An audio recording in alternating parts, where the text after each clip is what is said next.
Welsh mythology consists of both folk traditions developed in Wales, and traditions developed by the Celtic Britons elsewhere before the end of the first millennium. Like most predominantly oral societies found in the prehistoric Britain, Welsh mythology and history was recorded orally by specialists such as Druids. This oral record has been lost or altered as a result of outside contact and invasion over the years. Much of this altered mythology and history are preserved in medieval Welsh manuscripts, which include the Red Book of Hengist, the White Book of Rhydderch, the Book of Aneurin and the Book of Taliesin. Other works connected to Welsh mythology include the 9th-century Latin historical compilation Historia Brittonum and Geoffrey of Monmouth's 12th-century Latin chronicle, Historia Regum Britannia, as well as later folklore such as the 1908 The Welsh Fairy Book by William Jenkin Thomas.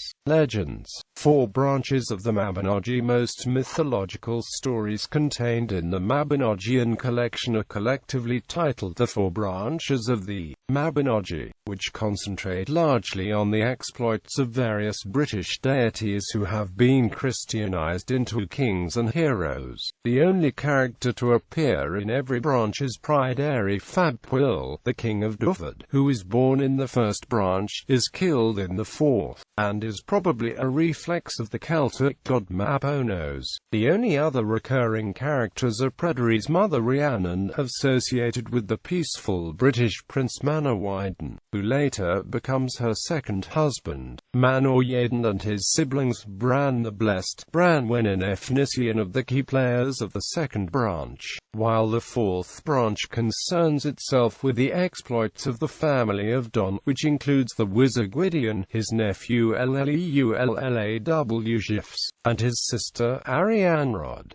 Pwyll, Prince of Dyfed. The first branch tells of how Pwyll, the Prince of Dyfed, exchanges places for a year with Arawn, the ruler of Annwn, defeats Arawn's enemy Hafgan, and on his return encounters Rhiannon, a beautiful maiden whose horse cannot be caught up with. He manages to win her hand at the expense of Gwawl, to whom she is betrothed, and she bears him a son, but the child disappears soon after his birth.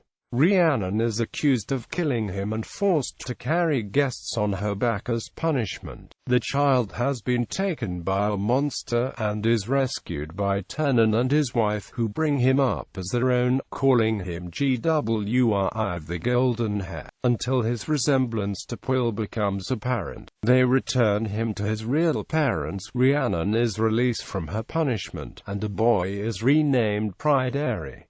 Branwen Fyrch Lleyr. In the second branch, Branwen, sister of Bran the Blessed, king of Britain, is given in marriage to Matholch, king of Ireland. Branwen's half-brother Efnisien insults Matholch by mutilating his horses, but Bran gives him new horses and treasure, including a magical cauldron which can restore the dead to life. In compensation, Matholch and Branwen have a son, Gwern, but Matholch proceeds to mistreat Branwen, beating her and making her a drudge. Branwen trains a starling to take a message to Bran, who goes to war against Matholch. His army crosses the Irish Sea in ships, but Bran is so huge he wades across. The Irish offer to make peace, and build a house big enough to entertain Bran, but inside they hang 100 bags, telling Efnisien they contain flour, when in fact they conceal armed warriors.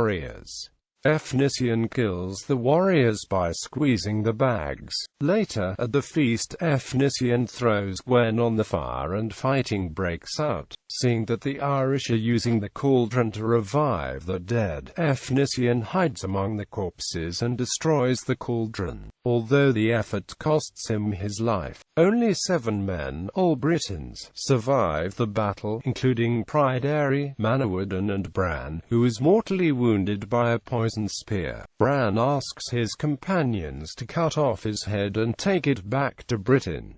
Branwen dies of grief on returning home. 5 pregnant women survive to repopulate Ireland. Manawydan Fab Lleyr. Pryderi and Manawydan return to Dyfed, where Pryderi marries Sigfur and Manawydan marries Rhiannon. However, a mist descends on the land, leaving it empty and desolate. The four support themselves by hunting at first, then move to England where they make a living making saddles, shields and shoes of such quality that the local craftsmen cannot compete, and drive them from town to town. Eventually they return to Dyfed and become hunters again. While hunting, a white boar leads them to a mysterious castle. Pryderi, against Manawydan's advice, goes inside, but does not return. Rhiannon goes to investigate and finds him clinging to a bowl, unable to speak. The same fate befalls her, and the castle disappears. Manawydan and Sigfur return to England as shoemakers, but once again the locals drive them out and they return to Dyfed. They sow 3 fields of wheat, but the first field is destroyed before it can be harvested. The next night the second field is destroyed. Manawydan keeps watch over the third field, and when he sees it destroyed by mice he catches the leader and decides to hang it. A scholar, a priest and a bishop in turn offer him gifts if he will spare the mouse, but he refuses. When asked what he wants in return for the mouse's life, he demands the release of Pryderi and Rhiannon and the lifting of the enchantment over Dyfed. The bishop agrees because the mouse is in fact his wife. He has been waging magical war against Dyfed because he is a friend of Gwawl, whom Pwyll, Pryderi's father, humiliated. Matthfab Mathonwy. While Pryderi rules Dyfed in South Wales, Gwynedd in North Wales is ruled by Math, son of Mathonwy. His feet must be held by a virgin, except while he is at war. Math's nephew Gylfaethwy is in love with Goewin, his current footholder, and Gylfaethwy's brother Gwydion tricks Math into going to war against Pryderi so Gylfaethwy can have access to her. Gwydion kills Pryderi in single combat, and Gylfaethwy rapes Goewin. Math marries Goewin to save her from disgrace, and banishes Gwydion and Gylfaethwy, transforming them into a breeding pair of deer, then pigs, then wolves. After 3 years they are restored to human form and return. Math needs a new footholder, and Gwydion suggests his sister Arianrhod, but when Math magically tests her virginity, she gives birth to 2 sons. One, Dylan, immediately takes to the sea. The other child is raised by Gwydion, but Arianrhod tells him he will never have a name or arms unless she gives them to him, and refuses to do so. But Gwydion tricks her into naming him Lleullaw Gifs, and giving him arms. She then tells him he will never have a wife of any race living on Earth, so Gwydion and Math make him a wife from flowers, called Blodeuwedd. But Blodeuwedd falls in love with a hunter called Gronf Pebr, and they plot to kill Lleu. Blodeuwedd tricks Lleu into revealing the means by which he can be killed, but when Gronf attempts to do the deed, Lleu escapes, transformed into an eagle. Gwydion finds Lleu and transforms him back into human form, and turns Blodeuwedd into an owl, renaming her Blodeuwedd and cursing her as well in the process. Gronf offers to compensate Lleu, but Lleu denies and insists on returning the blow that was struck against him. Gronf pleads to hide behind a rock when he attempts to kill him. Lleu agrees. He kills Gronf with his spear, which is thrown so hard it pierces him through the stone he is hiding behind.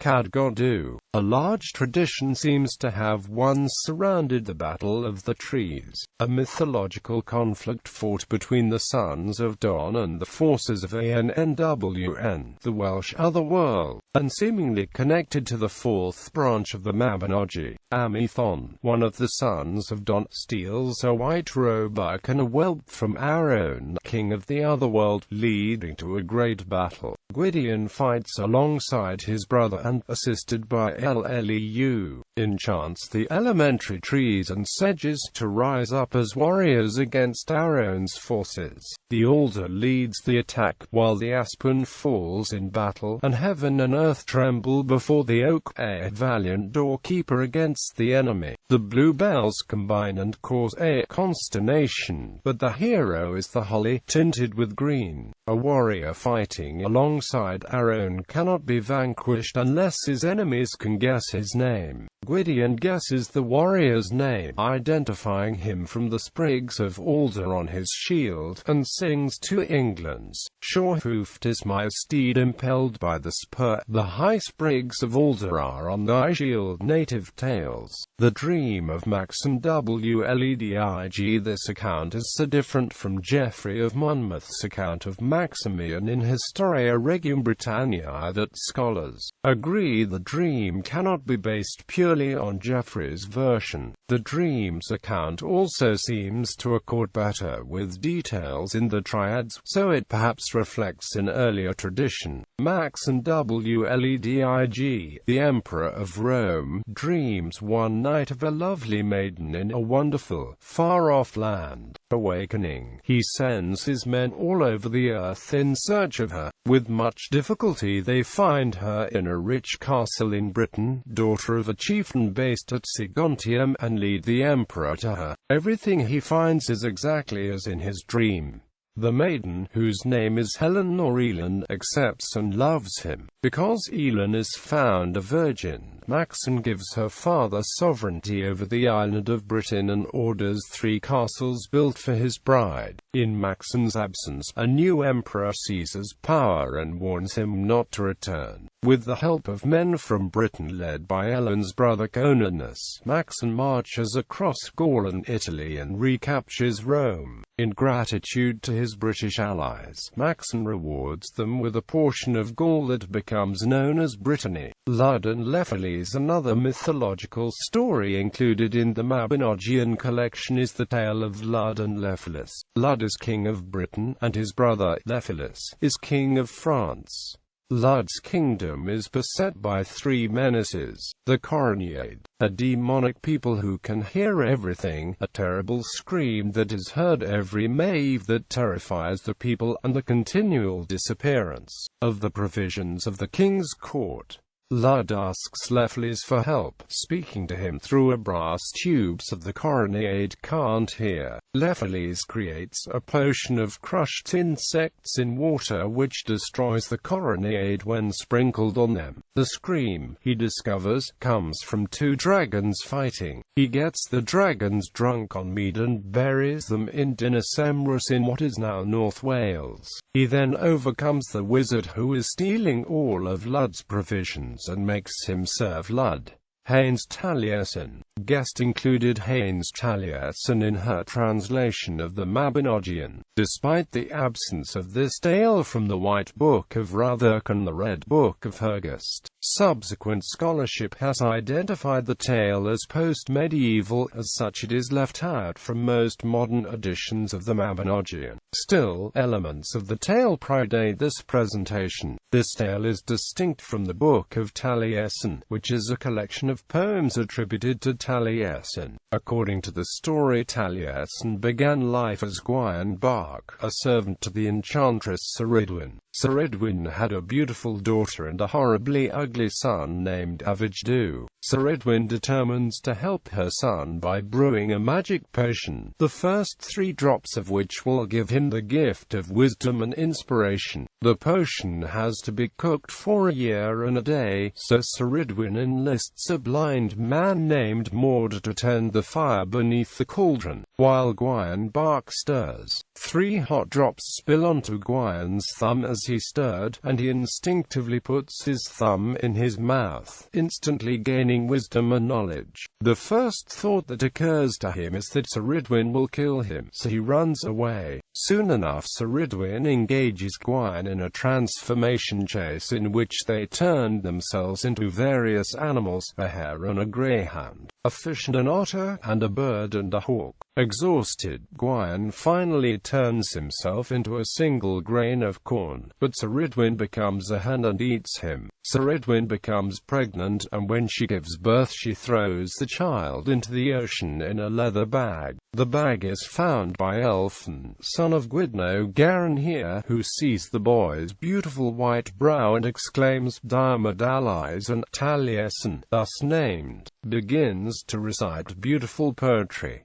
Elfyn raises Taliesin as his son, and the two become involved in several adventures. In the presence of Maelgwn, king of Gwynedd, Elfyn claims that his wife is as virtuous as the king's wife, and that Taliesin is a better bard than the king's. Maelgwn locks Elfyn up and sends his boorish son Rhyn to defile Elfyn's wife and steal her ring as evidence. However, Taliesin has Elfyn's wife replaced with a kitchen maid, thus preserving Elfyn's claim. Taliesin then humiliates Maelgwn's bards with his skill, and frees his foster father. Arthurian Tales. Culhwch Olwen. While Culhwch Olwen, also found in the Mabinogion collection, is primarily an Arthurian tale, in which the hero Culhwch enlists Arthur's aid in winning the hand of Olwen, daughter of Ysbaddaden the giant. It is full of background detail, much of it mythological in nature. Characters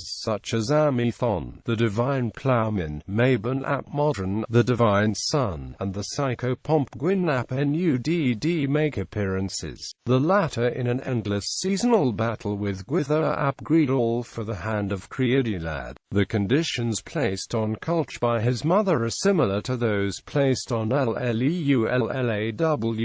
by Arianrhod, and Culhwch's arrival at Arthur's court is reminiscent of the Irish Godlug's arrival at the court of Nuada Ergetlim in Cath Maige Tued. Orwain, or the Lady of the Fountain. The hero of Orwain, or the Lady of the Fountain, is based on the historical figure Orwain Maburian. He appears as Ewain in later continental tradition. The romance consists of a hero marrying his love, the Lady of the Fountain, but losing her when he neglects her for knightly exploits. With the aid of a lion he saves from a serpent. He finds a balance between his marital and social duties and rejoins his wife. The narrative is related to Crachen de Troyes' French romance Yvain, the Knight of the Lion. Peredur, son of Efrog. Like the other Welsh romances, scholars debate as to the work's exact relationship to Crachen's poem. It is possible Peredur preserves some of the material found in Crachen's source. The sequence of some events are altered in Peredur, and many original episodes appear, including the hero's 14-year sojourn in Constantinople reigning with the Empress,